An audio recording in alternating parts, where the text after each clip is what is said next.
Hey there guys, welcome to the video. Now you're probably looking at this title thinking, how good can this exotic actually be? And today I'd like to go over with you exactly how good it can be. We're going to be using the Void subclass, we're going to be getting tons of barriers down, helping our teammates, generating a huge amount of orbs.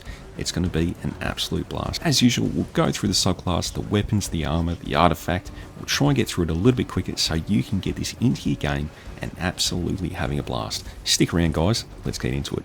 Okay, so first of all, you already know, Void Sentinel. We're going to be using the Sentinel Shield for our super.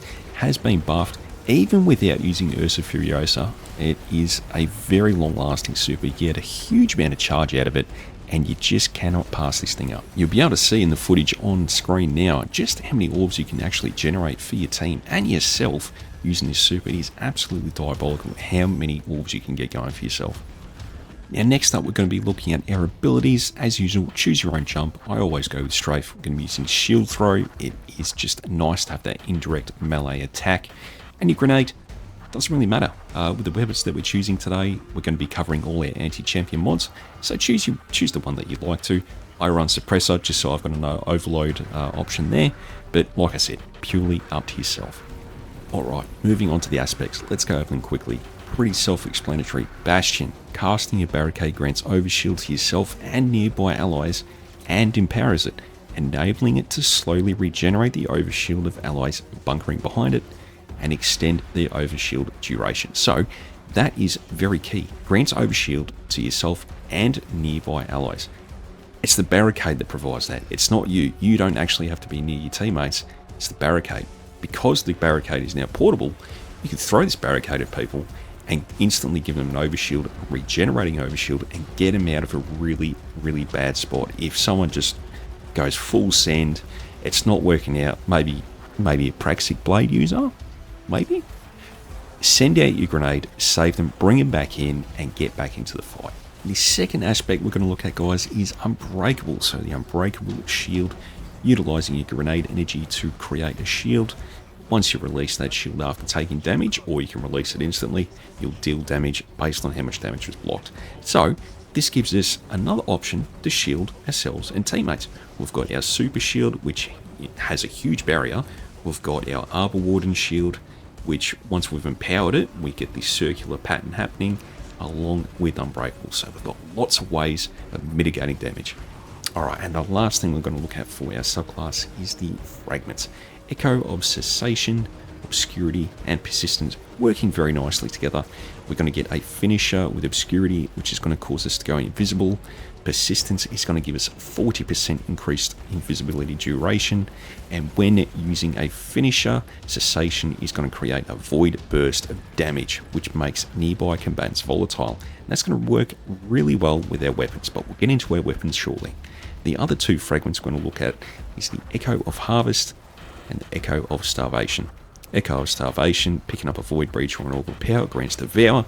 We're going to be generating so many orbs and Void Breaches that you're basically always going to have Devour up, and you can get Devour through the artifact. We'll jump into the artifact later. And of course, as mentioned, Echo of Harvest, killing weakened enemies spawns a Void Breach and an Orb of Power. And generally, it's a bit harder to kill a weakened enemy. You have to sort of give them that debuff. Usually you might go for Twilight Arsenal. That's part of your super. It's a little bit harder to generate. It's a little bit slower. Or you can use the fragment that provides you with grenades that weaken enemies. But again, you tank a bit of your grenade stat. Much easier to run this weapon instead. The Deterministic Chaos, the exotic weapon from Lightfall, has been buffed, as you can see, with Vexadecimal, the exotic trait. It is strong against anti-barrier champions, so that is a huge benefit.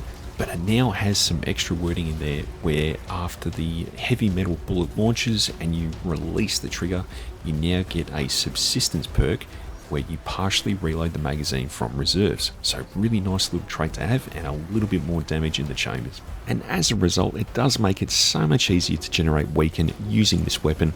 I think it has been buffed because it does far more damage than it was doing last season. So check it out guys, it is definitely worth a pick.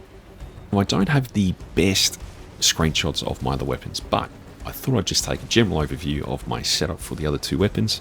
In the primary slot we're using the Multi-Max CCX submachine gun, and that's going to be used for our overload. And in the energy slot, we're using the Void Bow. I can't say this thing properly. Animanesis? Something like that. Crucify me in the comments. That's fine. I cannot say that properly. If I did get it right, give me a clap. But anyway, the multi-mac, I'm using that with attrition orbs, with kinetic tremors, and the bow, I've really only got the bow there to stop unstoppables. I'm not looking for damage. The bows just don't really dish out enough damage, so that's purely there just to stun unstoppable champs.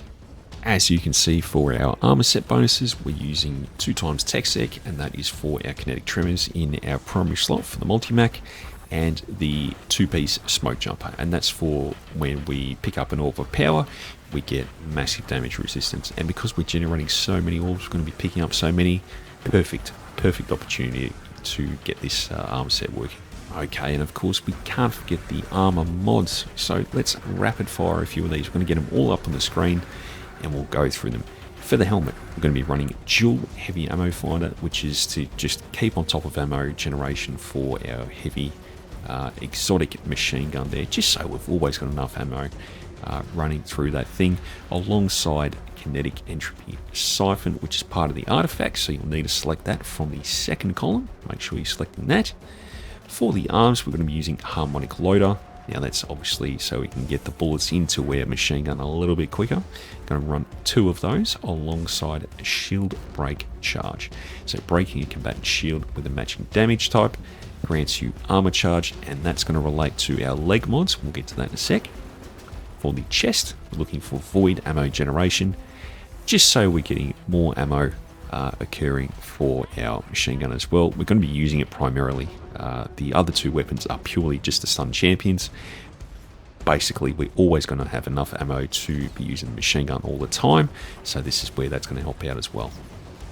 Alongside these ammo generation mods, we're going to be using Charged Up, which increases the maximum number of stacks of armor charge by 1. And again, this is going to tie into our legs. So let's have a look. That is because we're running Void Weapon Surge.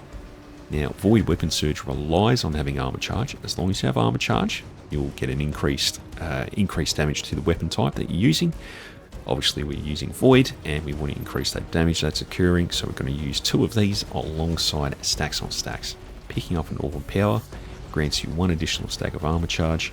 Again, that's just to keep our armor charge flowing, always at the maximum amount, so we get the most damage from the weapon surge. In terms of the mark, we're using distribution ×1 and then 2 times of Reaper. So shortly after using your class ability for Reaper, your next weapon low spawns an orb of power. And for distribution, reduces all ability cooldowns when using your class ability near targets. So perfect synchronization with our class ability, and obviously alongside having our Void Weapon Surge up as well. Okay, so we'll wrap up with the artifact. Now, there's only 3 specific selections. You can use whatever else on top of this, but I highly recommend you use these. First one is in that second column, as we said, Impact, Shock, Gravity. That gives us access to the Kinetic Void Siphon, alongside Elemental Siphon, which gives us plenty of Void Breaches when we kill an enemy with a weapon that is matching our super, so Deterministic Chaos, for example. And then the other one I recommend is Power from Pain. Rapid final blows against weakened combatants grant you Devour, which is exactly why we want to be using Deterministic Chaos. Well, that's pretty much the build, guys. Just to summarise, we've got so much going on here. Obviously, we've got 3 different shields. We've got Arbor Warden, which is now enhanced. It's got the triple barricades in the circle pattern. Fantastic for looking after yourself and your teammates. If you run out of that for any reason, you've got Unbreakable there to protect you until it comes back up. You've also got the super there to protect your teammates and generates a huge ton of orbs.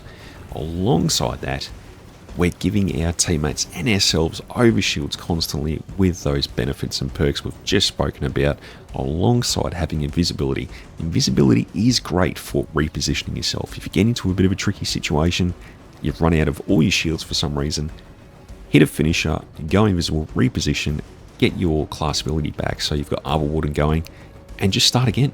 Just try again and get stuck into it. I really do hope you enjoyed this one, guys. I had a lot of fun with this. It's something I've been waiting for a long time, and just to have so many shields and survivability, looking after teammates, it's a playstyle that I really enjoy. So Let me know how you go with it, guys. If you did like it, make sure you leave a like. Hey, you can always subscribe. You might find another video that you like. And otherwise, if you didn't like it, let me know what you would change. There might be some things that I've missed out, some things you've thought of. Always open to ideas. Otherwise, guys, look, I'll leave you with it, okay? I'll see you guys in the next one.